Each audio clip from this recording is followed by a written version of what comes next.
অত্যন্ত গুরুত্বপূর্ণ একটি ইবাদত হলো সালাম।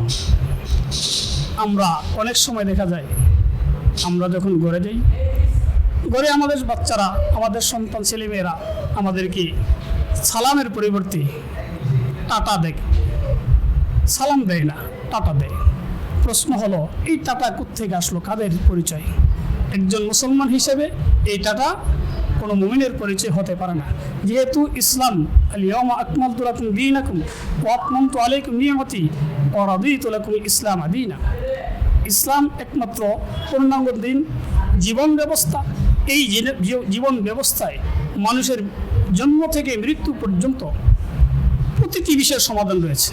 অতএব একজন মুমিন হিসাবে সর্বপ্রথম একজন মুসলমান তার সন্তানকে শিক্ষা দিবে টাকার পরিবর্তে সালাম, আসসালামু আলাইকুম ওয়া রাহমাতুল্লাহ। প্রশ্ন হলো, এই সালাম কে কাকে দিবে? সালাম দিলে আর লাভটা কি জানতে হবে। সালাম একটি ইবাদত, পাশাপাশি একটা ইসলামী রীতিনীতি, রাসূলের সুন্নাহ। সালাম দেওয়া সুন্নত, এই মাসালা সকলেই জানা আছে।